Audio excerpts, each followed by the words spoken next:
From a studio high above the clouds of the Okanagan Valley, this is the Cannabis Podcast. Exploring the world of Canadian cannabis culture, one toke at a time. Now, here's your host and budtender, Gary Johnston. I know it's weird to interrupt the show before it actually even begins, but when I finished the episode today, I realized that I had forgotten to talk about something that I really should have, a life event that happened outside of the Cannabis Podcast. I'm pretty sure that previously I have mentioned that my daughter Sarah got engaged to her beau Josh when they came to visit here in the spring. Well, this last weekend, they got married. They eloped to the island of Bali off of Australia, and my youngest is now a married woman. Congratulations to them both. Josh, we are so happy to welcome you to the family. And Sarah, we are so happy that you have found your true love. So that is some news I absolutely had to share with you. And now that I've done that, let's get back to where we were. And welcome back once more to the Cannabis Podcast. This is episode 27. I can't believe we've done this 26 more times before this. But here we are. And welcome to this episode. This is going to be a bit of a wake and bake episode. Because when I woke up this morning, I thought, you know what? I got to get a podcast done. I got a bunch of other stuff to do. But it's more important that I get this done early in the day. So I thought this is a perfect day for a wake and bake. And I have been busy getting myself cannabis infused ready for the wake and bake episode. And here we are. Welcome. I'm glad you joined me. Here's some of the stuff that we're going to be talking about today. I have been surprised ever since I started the podcast about the feedback that I get from the various listeners, how you have all helped me in creating various pieces of the podcast. But I think the thing I have been most impressed and surprised by is the involvement of my extended family. I keep hearing from my sister-in-law, who was actually featured in one of the stories, and because of that, I won't actually use her name, just to keep her anonymity, because there is still that stigma out there. But anyways, this particular sister-in-law, she has contacted me many, many times, and in fact, she contacted me this last week to give me details about a new store that's opening in her area. So I really appreciate that. That's one of the things we're going to be talking about. On the other side of that coin, I was approached by a brother-in-law who apparently also listens to the podcast, looking for some information for he and his partner about some remedies perhaps for migraines. That started the conversation. I sent them some information. And then lo and behold, I get back this long diatribe about how dangerous it is to purchase cannabis using a credit card because he still wants to go into the United States. I'm going to talk a little bit about that. It's become a bit of a pet peeve of mine. Which country are we basing our life on? The laws of the country we live in or the laws of a country that we want to visit? It's a discussion I think that needs to be opened up more and more because it's all about stigma. Also, a brief discussion on the fact that BC is no longer the king of cannabis in Canada. The home of BC Bud has gone way down in terms of how much cannabis we are purchasing. Little bit of a story on that. Also, this is one of the points that was brought up by my brother-in-law, the fact that we now had somebody busted heading into the United States carrying some CBD oil and has now received a lifetime ban from the United States. We'll chat on that one a bit. Talk a little bit about the Ontario lottery, especially one particular winner of that lottery that's in a location that nobody can figure out how they ended up getting that. And then also want to drop back into a story from Leafly, actually a couple of stories from Leafly. One, talking about how the various retailers are coming up with different classifications for cannabis. And we've seen that at some of the stores we visited. Hobo, for example, has a bunch of weird names that they're applying to various experiences. Touch a little bit on that. And another great story that I found from leafbuyer.com, talking about terpenes. We have, of course, spoken about terpenes on the podcast many, many times. This one is talking about the different terpene levels and how they differ by strains and how terpenes protect and attract. So we'll touch a little bit on that. All that, and who knows, we may find some other things to throw in as well. All of that is coming your way on episode number 27 of the Cannabis Podcast. So let's start with the first link that I was given by my sister-in-law, who happens to live down on the Lower Mainland. And I guess because I had been covering all the many stores that opened up throughout the Okanagan when they finally did, even though it took a heck of a long time for any of that to happen.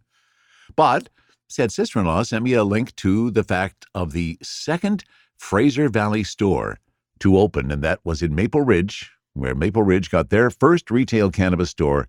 It was a couple Mondays ago, back, I guess, in around August 17th. And it's another Spirit Leaf store.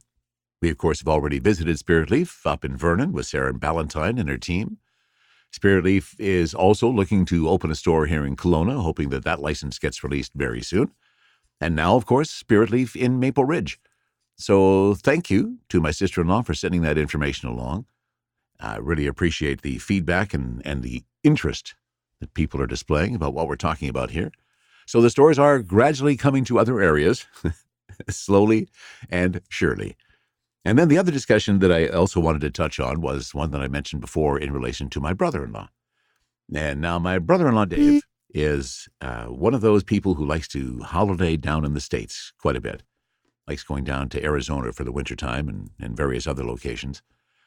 And he has demonstrated to me that there truly is really two levels of cannabis awareness and cannabis security concern in our country.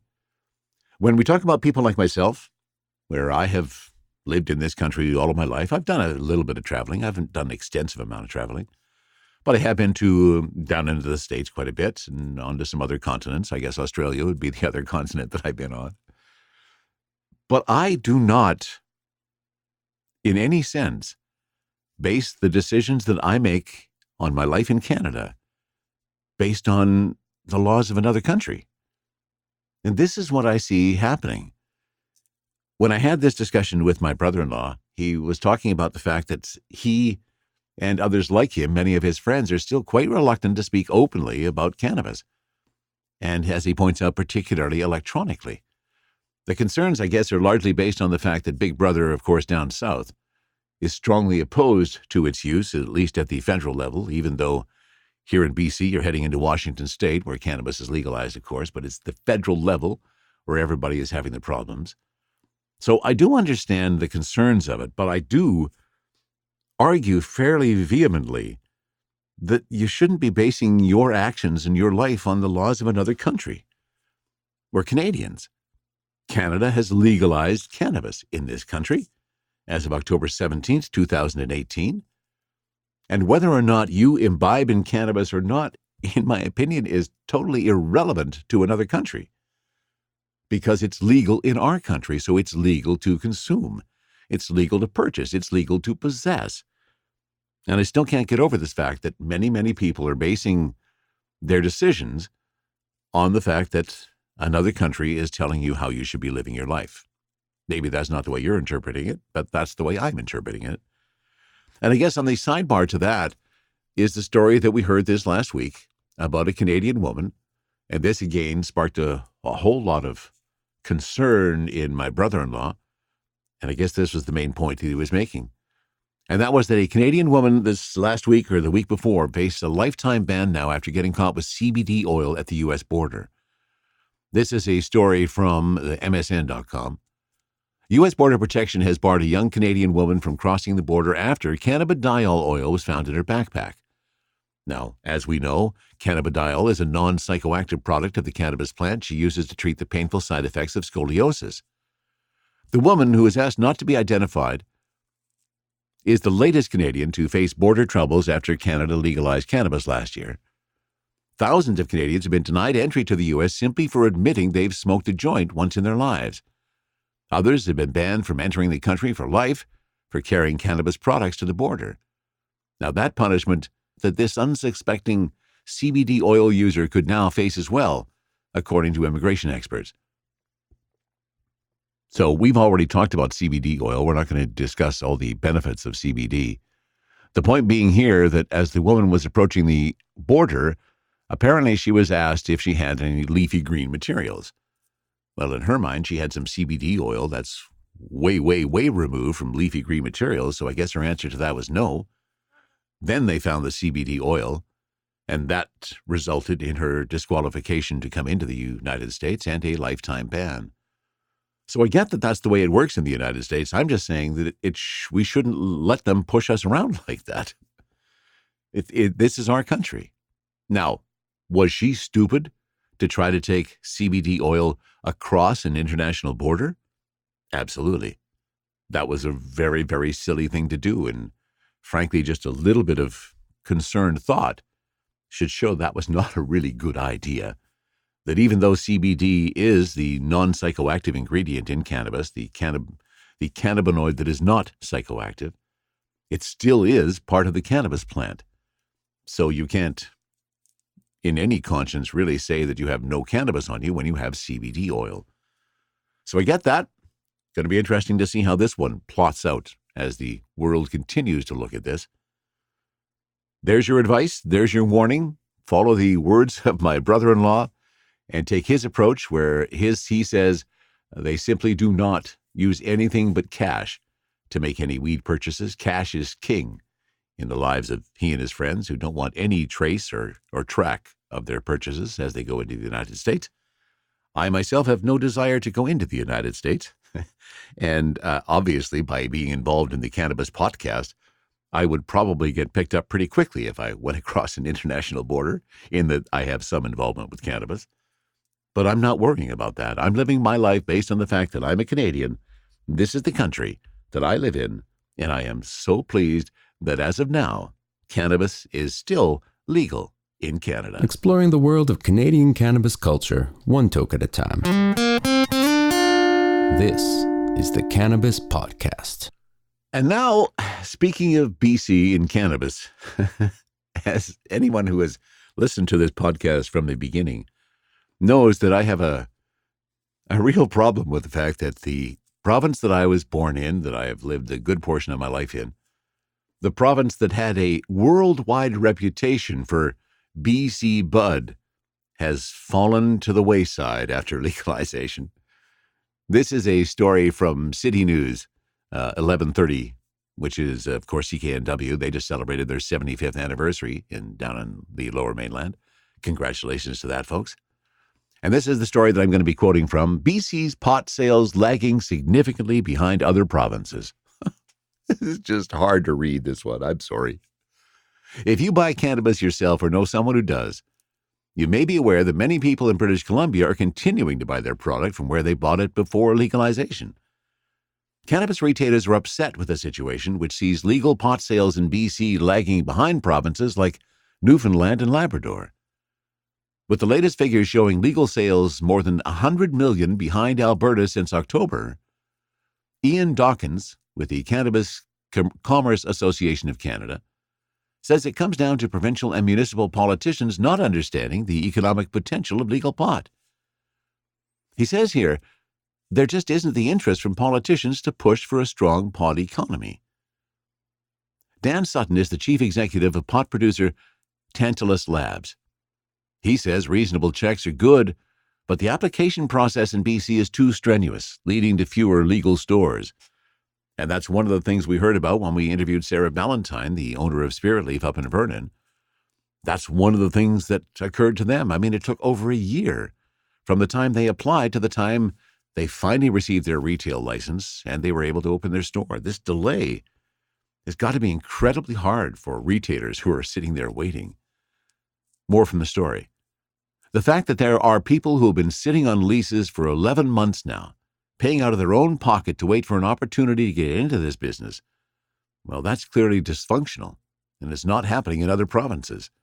Checks and balances are great, but when checks and balances become red tape, that's a negative. It's more because our politicians do not recognize what a large impact this is going to have on our local economy. Sutton adds British Columbians want to buy legal weed, but it's difficult to do so, and we've been highlighting that fact ever since we started this podcast. There's still something like just over 40 licenses that have been released around the province. Here in the city of Kelowna, there is still only one licensed provincial retail outlet for cannabis. It is insane. This isn't a lack of demand. There's people that want to go to the retail stores. They want the quality assurance standards that are associated with legal cannabis. They want to purchase from a channel that contributes back to a taxable economy. So what's our province doing about it? Well, Public Safety Minister Mike Farnworth says the province is looking at ways to speed up the process, but points out BC gives municipalities a greater say than anywhere else. He says, There are still other municipalities that have not even drafted rules and regulations for cannabis stores in their community, a number of them in the Lower Mainland, for example. We said at the time of legalization taking place, it's going to take a couple of years to get a functioning retail operation up and running in BC because of our unique situation, because we have had such an entrenched black market in this province for a very long time. Well, I hate to tell you, Mr. Farnsworth, that black market is still very much entrenched in our province. I have been trying my darndest, ever since legalization on October 17th, to make my purchases from the legal side of the world. One of the reasons was, as soon as I started this podcast, I didn't want there to be anything on the side that might come back and bite me. But I also thought that this is kind of the experiment of doing this podcast and looking at Canada after legalization occurred October 17th, and how difficult is it to purchase on the legal side of the world. I had contacts prior to legalization. Anybody who smokes cannabis did. It is also, I'm going to take a bit of a sidebar before I come back to that point. This has also now made me realize that there really are two distinct cannabis audiences or cannabis markets in our country. There are those, like you and I, that have been involved in the industry for a long, long time, back in the black market side of things, where we expect a certain price point based on what we used to get from a dealer, a certain quality, a certain bud level that we used to get from our dealer. And then there's those who are just coming in to the cannabis world. Doesn't really matter their age. They haven't been around it before. They're coming into it brand new after legalization. And for them, there is no background. They don't have a comparison back to the black market. What they see on the retail side in the legal market is what they see. They don't have a comparison. Back to the point that I was making earlier, if I can remember what that point was. But remember, I'm in a bit of a marijuana infusion today, so I might not be able to get back to that specific point. And I can't remember what that point was. So I'm sure it was terribly relevant, and there's lots more information for you in that. So there you go. We are once again in British Columbia. We are no longer the province of premier cannabis participation. Oh, I remember now where I was going. And that was on the black market side of things. I've been doing some inquiries. As I said, I do want to make all my purchases as much as I can from the legal side of the world. But I was curious as to what's out there. And have found out that the going rates in the world that I'm looking at is anywhere from $100 to $150 an ounce. Now, if you compare that to what's happening in the retail world, it's quite a bit different. Because if we look at some place like Hobo, for example, they had some eights for about $27, $28, but then they had some eights that were in the $70 and $80 range. This was what they called their premium bud. Well, if you take that $80, and let's say you wanted to buy an ounce of that, that would be an astronomically priced ounce because it would be $640. And that's way more than anyone is prepared to pay for an ounce. Certainly me, anyways. My tastes are way, way below that. So there's still some issues in regards to the pricing on it. But the black market is still thriving in this province, and as others have indicated, because there have been so few retail stores allocated across our province, I think the black market is even stronger than it was before. I think there's more action and more activity out there where people are offering these prices of $100 to $150, $160 an ounce, some primo quality weed. It's a changing environment that, quite frankly, has still not changed. So that's the perspective. BC is no longer the premier place to buy bud in Canada. Now, as you go to buy some bud in other places across our country, one of the things that happened this last week is Ontario held an additional lottery. This is how they have decided to allocate their cannabis retail stores across the province. I don't pretend in any stretch of the imagination to understand why or to understand what the purpose of this particular action is or decision to go down this lottery route. Many are questioning it. Many are questioning it whether it has something to do with the Premier of Ontario and some of his cronies, so to speak, wanting to kind of allocate things their way. Who knows? But what I found interesting this last week is that after the last lottery, and this is a story from the Globe and Mail, after the last lottery, there are some concerns because an Ontario pot lottery was awarded to a shop location very close to a Toronto Montessori school. To quote from the story, staff at a Toronto Montessori school are concerned that the Ontario government has not taken into account the safety of young children in daycare centres when establishing the rules around the distance cannabis stores must be from schools. In detailing regulations for cannabis retail stores in the province late last year, the Progressive Conservative government said that they needed to be located at least 150 meters away from schools. The government rules, however, were silent on how far stores needed to be from child care centres. Well, of course, this led to the possibility that a cannabis store could open several doors down from a Montessori school for young children in the East End of Toronto. Last week, in Ontario, the Alcohol and Gaming Commission of Ontario held a lottery. That lottery was to allocate 42 new cannabis retail licenses, including 13 in Toronto. The lottery winners gained the right to apply for licenses, although their applications still need to be approved by the provincial government. And that is the part of this whole lottery thing that absolutely blows my mind. The lottery is just for the right to apply. I mean, BC's system is really weird and very, very slow and glacially paced, but this seems equally odd. Regardless of that, one of the winning addresses in Toronto's East End was at 964 Kingston Road, which is not far from the Beaches Montessori School that cares for 62 children. Lee Ann Jacks, co-owner of the child care center, said in an interview on Tuesday that the reason the 150-meter buffer was put in place was to protect children, and yet it excludes a large group of them. This center serves children as young as 18 months old, but also includes a number of kindergartners. She's real angry that nobody's considered the age group under 6. It's hard to tell parents of a 4-year-old, she says, that, sorry, your kid is not protected under legislation until they're 6. Jenissa Crognoli, a spokeswoman for the Ontario Attorney General Doug Downey, said on Tuesday that the 150-meter buffer applies to schools, including private schools, as defined by the Education Act. The Montessori is considered a licensed child care center and not a school, she said. During last year's election campaign, Doug Ford said it was a priority to protect children by moving cannabis stores away from schools. But the Premier backtracked on a campaign promise to set a minimum distance between cannabis stores and schools that was more than the 450 meters set by former Liberal Premier Kathleen Wynne. Raymond Connert, a spokesman for the AGCO, said his agency considers public health and safety and protecting young people when approving a location. Well, did they really protect the safety of their young children in that particular lottery? Another bizarre way to figure out who's going to be able to sell cannabis in their particular area and how to get there. Wow. The Ontario Lottery. I guess there is a system worse than what's happening here in British Columbia.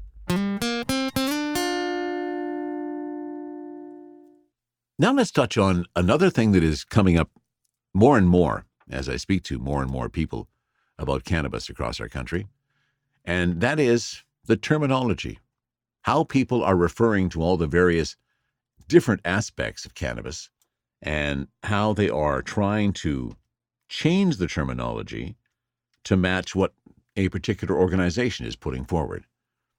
This is a story from leafly.ca, and once again, of course, all the stories that I'm referring to in this episode, I have put the links back on cannabispodcast.com so you can check them out for yourself.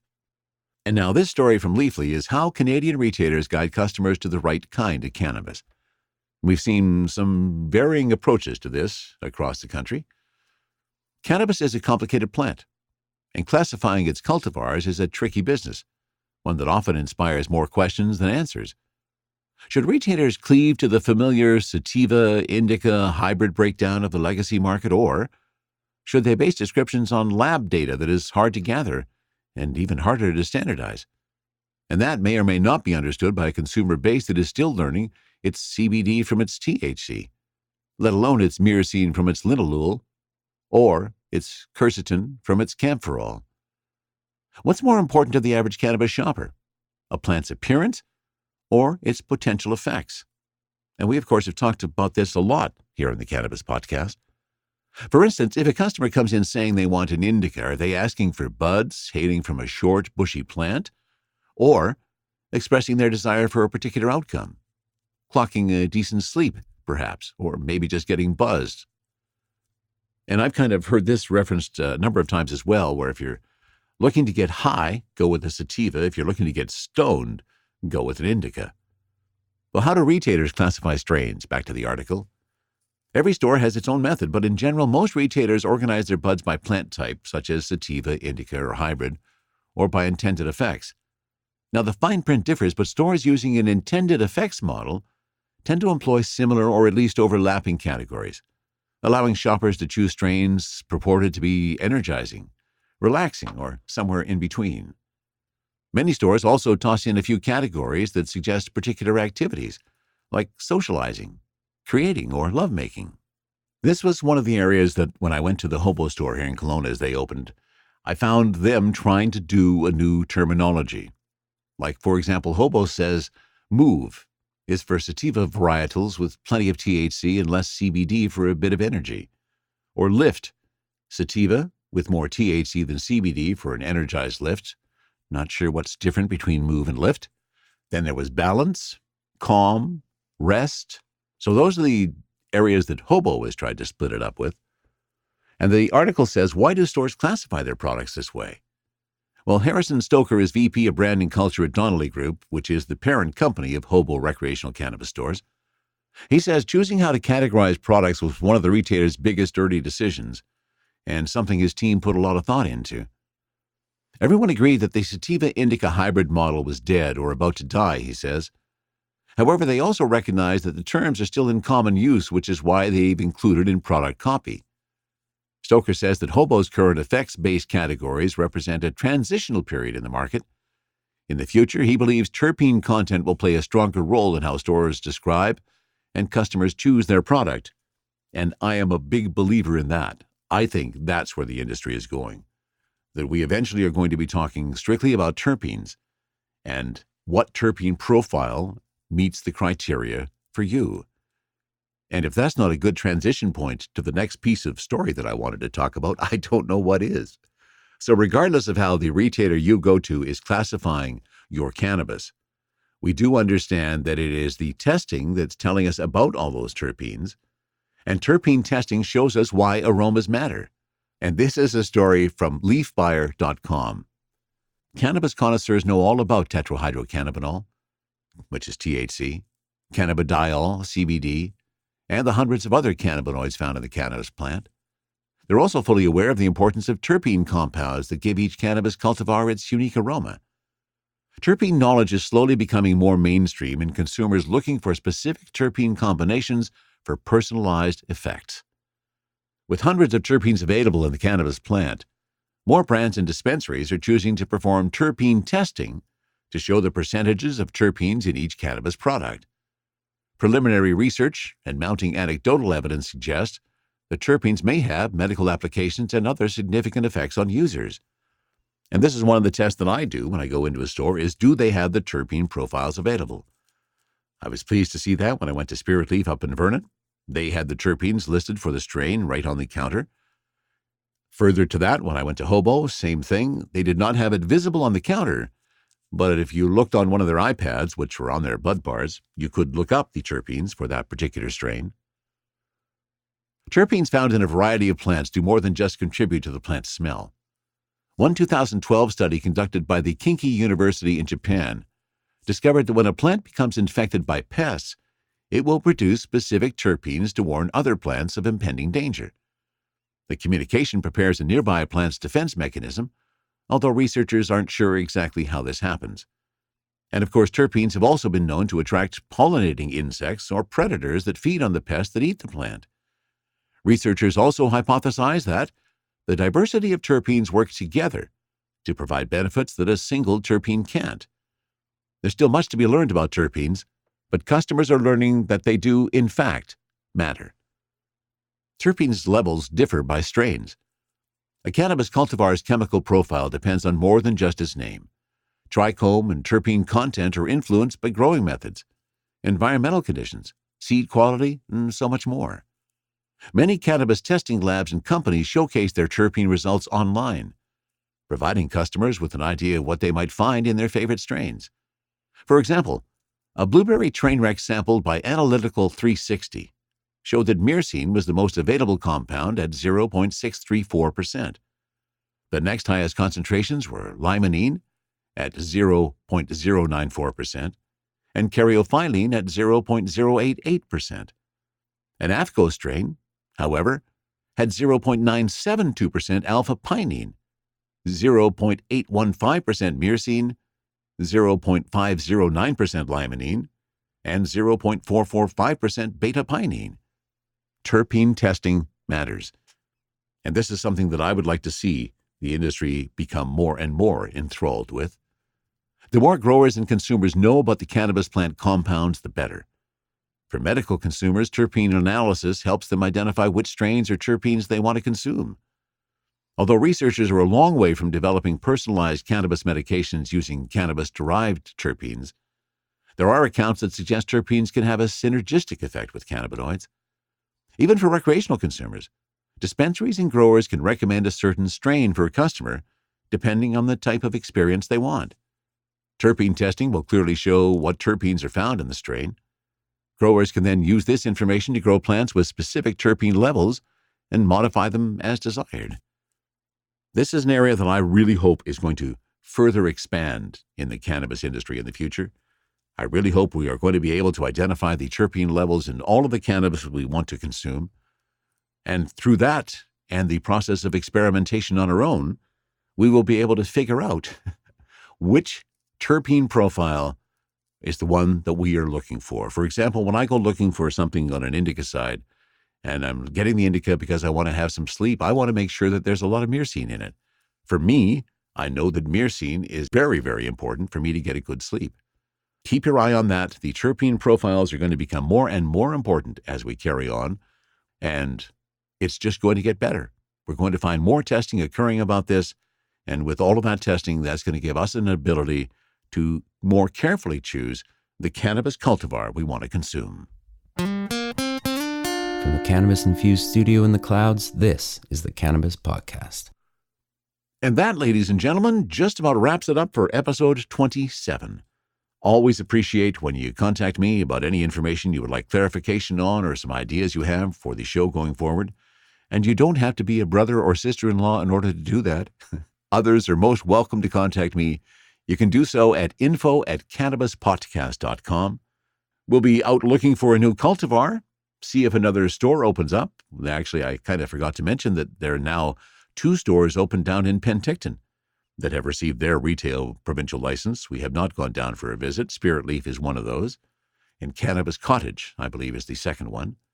We may see if we can squeeze in a visit down there, but regardless, we're going to go looking for another cultivar to take a peek at Cultivar Corner. That will be back next week. And also, always looking for people to talk to. If you have anybody you think would be a great guest and you'd like to hear more from, then let me know. Send it to info@cannabispodcast.com, and we'll see if we can get them on the show.